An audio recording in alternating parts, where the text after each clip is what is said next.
My name is Amy. I'm a 34-year-old office worker. I've been married to Tom, a classmate from my university days, for 10 years. Actually, we don't have children yet. This is because I had a surgery due to illness when I was a child, and which has made it difficult for me to conceive. At the beginning of our marriage, my parents-in-law were looking forward to holding their grandchild soon. Of course, it has to be a boy. He'll be the son and heir. That's right. Amy must give birth to a boy. My parents-in-law's family isn't a venerable one. My father-in-law is an office worker, and my mother-in-law is a typical housewife. Although my husband is the eldest son, he is always a bit absent-minded. I remember the day vividly when my parents-in-law got upset and came to my house. That was just after we told them that we were thinking neither to inherit their house nor live together. They came to our house again and again, shedding tears as they tried to persuade us, so it was quite a struggle to make them give up. However, I explained that in order to live with my in-laws, my husband would have to quit his current job and it would be difficult for him to find another job as a regular employee with the same treatment due to the recession. Despite this, my parents-in-law insisted they could introduce someone who could help him find a job and urged us to come over. My husband seemed astonished and said to them, "If you keep pushing, I'll cut ties with you." For both of them, the statement from their own son seemed to be quite tough, and the discussion about living together ended there. However, it was a different story when it came to urging grandchildren. After years passed without having children, my mother-in-law finally reached her breaking point and began persistently contacting us. When will we ever get to hold a grandchild? We aren't getting any younger, you know. It's about time you start thinking about the future. I'm sorry, but there's nothing we can do about it. Even though I was asked, "When will you have a child?" I was the one who wanted to know the most. While our friends who got married after us were getting pregnant one after another, why couldn't we have a baby? Was it because of our unhealthy diet, or lack of exercise? Though I look back on my habit, the reason was unclear. Recently, my husband and I went together for a consultation at a fertility clinic, but no specific cause was found. If there had been a cause, there might have been a chance of pregnancy through treatment. However, the doctor also looked at the test results and was puzzled. There doesn't seem to be any major health issue that specifically hinders pregnancy. It might just be a matter of timing. Why don't you wait and see how it goes for a while? Even if the doctor said so, I'm already 34. The older I get, the more difficult it is to be pregnant. When I told that, the doctor suggested an advanced treatment. However, that treatment costs a couple $100,000 per session. Whether to undergo the treatment or not eventually became a discussion with my husband. Every night as I got into bed, I've started researching about the treatment, and it often led to sleepless nights. We decided to take our time and consider whether it's really better to undergo the treatment or to continue our lives with just the two of us. However, it's not just my mother-in-law who didn't allow it. My sister-in-law, Nancy, often teamed up with my mother-in-law to speak ill of me. On that day, when I finished work early and was about to go shopping, suddenly my phone rang. It was from my sister-in-law, Nancy. "Hello? I heard from my mom. You're having trouble having a baby, aren't you?" "Yes, that's right." "Hey, Tom is the heir to this house. Don't you understand how serious it is if you don't have a boy? How long are you two going to fool around? You have to start thinking seriously about the future." "We're not fooling around. We're seriously considering it ourselves. Please don't pressure us like this." I couldn't understand why I had to be told such things. What's even more unforgivable is that all these phone calls and remarks were made when my husband wasn't around. That's why my husband had no idea he's being subjected to such heartless words from both of them. Since they kept calling repeatedly despite being at work, I told her not to call me during the day unless it was an emergency. As soon as she heard these words, my mother-in-law erupted in anger. What are you saying? Not having an heir is an emergency. It's because you're always working so much that you can't conceive. She yelled so loudly that people around us could hear, and they started looking at me with disapproval. That's enough. Anyway, I'm going to hang up. Feeling uneasy, I hurriedly ended the call, but it was already too late. Can I have a moment? I was suddenly called by my boss and we had a discussion in the conference room. Lately, you have been getting a lot of calls during work hours. Isn't it inappropriate for everyone to keep answering personal calls while on duty? I'm terribly sorry. I'll make sure to explain to my mother-in-law about this. If it's an emergency, It can't be helped. But it doesn't seem like that's the case. Right? If it continues, I'll have to report it to the president. Being cautioned by my boss and looked at disapprovingly by those around me, I felt mentally exhausted. Even my colleagues with whom I had been close seemed distant, and I found myself eating lunch alone more often. Despite working diligently, I couldn't understand how things had come to this. Before I knew it, I had lost 11 pounds in weight.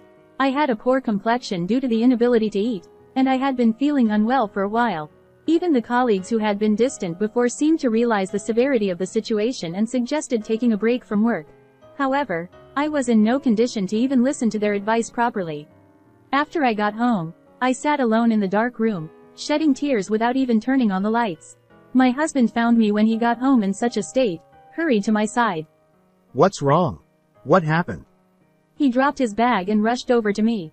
Upon seeing his face, I felt reassured and suddenly burst into tears. I continued crying until my voice became hoarse, and throughout, my husband was gently patting my back. After I calmed down from crying, I told my husband everything that had happened. I explained how my mother-in-law repeatedly called me during work, urging me to have a child, and how my sister-in-law would join in, pressuring me to have a successor. I didn't hide anything, even mentioning how I received a scolding from my boss because of the frequent calls during work hours. It's a family matter, and they're my husband's family. Hearing negative comments about our own family isn't pleasant for anyone. But my husband listened to me without interrupting, until the end. I'm sorry for saying all that about your family, but I just can't take it anymore. With tears held back, I told my husband in a trembling voice, and suddenly, he pulled out his phone from his pocket. Hey, Mom? Will you stop calling Amy from now on? What you've been doing is bullying her. From the conversation, it was clear that the person on the phone was his mother. Hearing this, once again, she countered him with a sharp tone. What are you talking about? I'm just trying to give you guys advice out of concern. How on earth does that equate to bullying? Amy, are you being a bit paranoid? She refused to admit any wrongdoing and kept blaming me. Despite this, my husband stood his ground. He made it clear that matters concerning the children were between us as a couple and requested that she refrain from intervening. However, while it may be a marital issue for us, it's not just a matter between us from my mother-in-law's perspective. As the eldest son and heir of this household, my husband should be more aware, according to my mother-in-law. I didn't expect that there were still people bringing up the issue of the heir even in this era. I listened with astonishment to her words, feeling incredulous inside. As the conversations with my mother-in-law became increasingly tiresome due to the lack of understanding, my husband sighed heavily right in front of me. Listen, Amy has been getting scolded by her boss because of you guys. Doesn't it break your heart to see Amy, who's working so diligently, being treated unfairly? Please, stop calling. With that said, he abruptly ended the call. Sorry for the trouble caused by my mom and sister. You can ignore their calls and texts, and feel free to block them if you want. Thanks for speaking up for me. Yeah, I'll block them. After that day, we didn't receive any calls or texts from them. When they couldn't reach me, they started calling my husband. At first, he dealt with it casually, but as it became more troublesome, he seemed to reach his limit. Enough is enough. I won't answer your calls anymore, and I'll block your messages. With that, even my husband started blocking their calls and messages. The two who couldn't accept it showed up at our house later, banging on the front door and shouting loudly. Hey Tom, Amy? We are here, open up quickly. We've come all the way to visit, so why can't you even welcome us properly? What kind of upbringing did you have? I'd like to see your parents' faces. While they criticize us for not opening the front door, isn't it more uncouth to shout loudly at 6 a.m. on a holiday?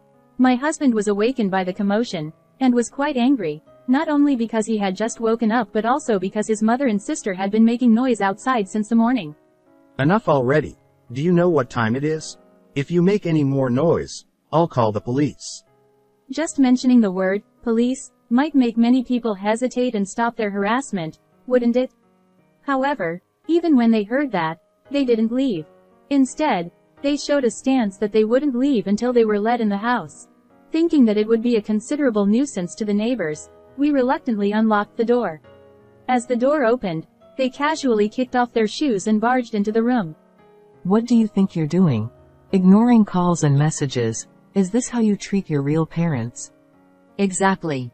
It's so disrespectful of you as a daughter-in-law. especially when I came to share the news of my pregnancy. What? Pregnant? With that, Nancy took an ultrasound picture out of her bag and showed it off in front of me. Nancy, who got married last year, had conceived a baby with James. My mother-in-law proudly mentioned it was her first grandchild and boasted about it to me. Congratulations. Take care of yourself during this important time, I said. Nancy smirked and said, You must be feeling jealous that I got pregnant first, right? I didn't particularly feel jealous, but there was a slight tinge of envy. However, since many friends who married after me were already giving birth, I had grown accustomed to being overtaken. Still, Nancy's constant boasting with a smirk on her face didn't exactly warm my heart. Probably Nancy's pregnancy had shifted my in-laws' focus. My husband's mother had simply stopped bombarding him with incessant calls. However, my mother-in-law seemed a bit disappointed that the baby turned out to be a girl, as she had her heart set on a boy initially. Nevertheless, I think it was happy that they had come to see us. When my husband expressed this sentiment to them, my usually opinionated mother-in-law fell silent. We hadn't given up either. We kept going to the hospital repeatedly, continuing with the treatments. Sometime later, we knew that Nancy had given birth.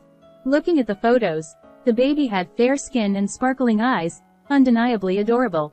After things settled down, family members gathered so my husband and I attended with a gift to celebrate. Seeing the baby peacefully sleeping in the corner of the crib, I couldn't help but smile. Oh, how adorable she is. Her eyes look just like Nancy's. Tom remarked. James approached us while we were conversing and asked if we wanted to hold the baby.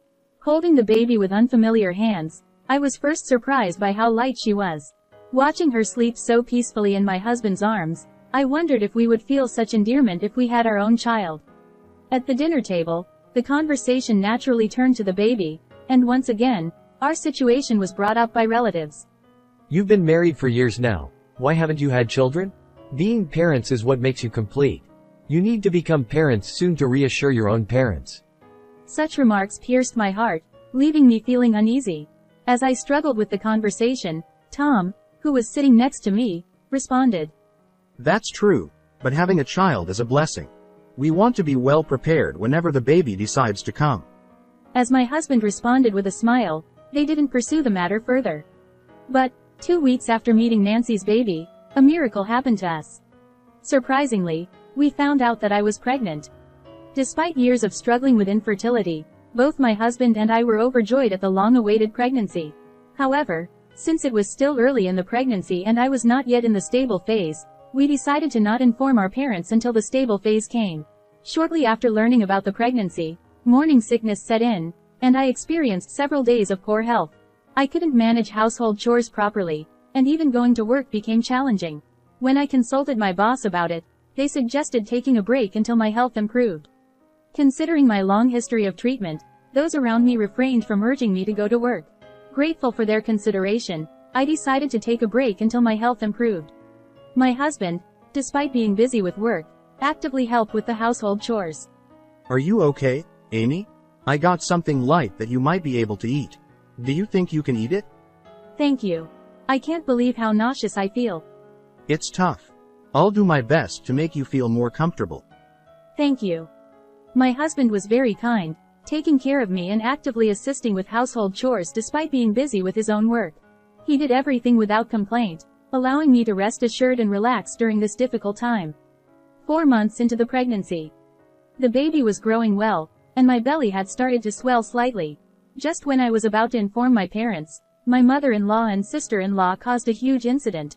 It happened when my husband and I were visiting our hometown together. Since my parents' house was in another prefecture, we drove for 2 hours one way. Dad, Mom, I have a baby in my belly now. It's the long-awaited pregnancy I've been waiting for. When my parents learned about my pregnancy, they were overjoyed. Especially my mother, who knew how much I had struggled, shed tears of joy. Although she hadn't mentioned it, I'm sure my mother had been eagerly awaiting a grandchild. Congratulations. Take care of yourself during this crucial time. Thank you. We plan to visit again when it's time for giving birth. We stayed overnight and returned home the next morning. When I tried to unlock the front door, our nosy neighbor, Mr. Ollivander, from down the street, showed up. He wasn't a bad person, but But once he got involved, he tended to stick around, making him a bit of a hassle. As I looked at his face, he seemed troubled about something. Can I have a word? Sure, what is it? From your house, the crying of a baby was quite loud yesterday. Are you taking care of it properly? Huh? A baby? What are you talking about, Mr. Ollivander? My baby is still in my belly, the baby hasn't been born yet. Huh? But it was really loud yesterday, and Mrs. Sean and I were worried. It seemed to be coming from inside your house. Not understanding what he meant, I decided to open the house and check the rooms. There was no baby born yet in our house, so it must have been a misunderstanding on Mr. Ollivander's part. Hey Amy, it's urgent. Come over here. What's wrong? Wait, what is this? In the middle of the living room, there was a baby lying on a futon. The baby looked unwell, with a full diaper emitting a foul smell. Wait, isn't this Nancy's baby? I recognized the baby. It was the girl born to Nancy. But why was she sleeping here? There were many questions, but at the moment, we needed to call an ambulance and the police. My husband and I made calls, and within about 10 minutes, both the ambulance and the police arrived. The baby was quickly taken away by the ambulance, and during that time, my husband and I were asked by the police. Mr. Ollivander, who claimed to have heard the crying yesterday, also participated in the police inquiry. Was it around 2 p.m. yesterday? I saw 2 women entering this house. One of them was carrying a baby, so I assumed it was yours. The crying was quite loud, echoing outside. We left for my parents' house yesterday around 10 a.m. Besides, as you saw, our baby hasn't been born yet. Those 2 women were probably my mother-in-law and sister-in-law. To be sure, we tried calling my mother-in-law and sister-in-law, but couldn't reach them. So, my husband called Nancy's husband. Unexpectedly, we got shocking news. Nancy and my mother-in-law were apparently on a trip to South Korea together. Nancy mentioned that our daughter was supposed to be with you, Amy. That's why I didn't make any confirmation calls. I never imagined this would happen. They probably assumed we'd be back that day, so she left the baby. They never expected us not to return during the day. I quickly told him the hospital information and he said he would head there immediately. After explaining the situation to the police, they said they would ask my mother-in-law and her daughter upon their return and left my house. After the police left, anger began to well up inside naturally. I couldn't forgive leaving their child alone in such a room just because they wanted to have fun. My husband and I headed to the hospital where the baby was transported. The doctor informed us that while the baby was weak, there were no life-threatening issues, and she could likely go home in 2 to 3 days. Oh, thank goodness. I was so worried about what might have happened. Amy, Tom, I'm truly sorry for what happened. Nancy's actions led to a terrible incident. No, we're just relieved that nothing serious happened. However, there are still lingering mysteries. One of them is how they managed to break into our home. Neither my husband nor I have given out spare keys to anyone. How could they have possibly gained access? Regardless, we need to change the locks as soon as possible. I'll contact a locksmith to come over. Yeah, let's do that. But, will only changing the locks truly solve the problem? As long as they know where our house is, they might come back again. Fortunately, the house was company-owned, and we've been considering buying our own home when we have kids. I should discuss it with my husband and we should consider moving to a different location until the house is ready. Sometime later, I received a call from James. He informed me that upon their return to Japan, they were immediately taken into police custody for questioning. Apparently, they had assumed that I would take care of her baby, so they left at home. They never expected that we weren't supposed to come back. They were taken in by the police on suspicion of child abandonment. However, they seemed unwilling to accept responsibility. I'm not guilty. Amy is the one at fault. She didn't take care of her in my place. I'm innocent. Exactly. We never thought they would leave the house unattended. They didn't inform us beforehand. They are at fault too. They persisted in blaming me for not taking care of the baby, insisting they had done nothing wrong. Even the police officers conducting the inquiry were astonished by their selfish opinions. As for how they managed to enter my house, it turned out that during a previous visit, my mother-in-law found a key in the entrance. Then, she secretly took it and had a copy made without my knowledge. Assuming I had simply misplaced the key, I hurriedly had a spare made. I never imagined they would secretly duplicate the key. In addition to child abandonment, they were arrested for unlawful entry into the residence. Later, my father-in-law and James came to our place to apologize for what they had done. However, as long as we stayed here, there was no doubt they would come back again. You can't live here with peace of mind as it is. Yeah, maybe it's best to move out as a result of this. With that in mind, we decided to move. Luckily, we found a new company housing soon, and we moved there. Moving while pregnant was tough for me, but we managed with the help of our parents and relatives. It was a short period until the new house was built, but the fear of they coming back was unbearable. After the move, sometime later, my mother-in-law called. It seemed that she and my sister-in-law had come to the previous house, but it was after we had already moved out, so they called angrily. What's the meaning of moving without even informing us? We were planning to visit. I didn't ask you to come. Don't you have something else to say? After causing such an incident, shouldn't you apologize to me? That's not our concern. It's your fault for not telling us you'd be away. To still claim innocence at this point was beyond belief. I was not just angry but also bewildered. I see. Well, we'll never see eye to eye.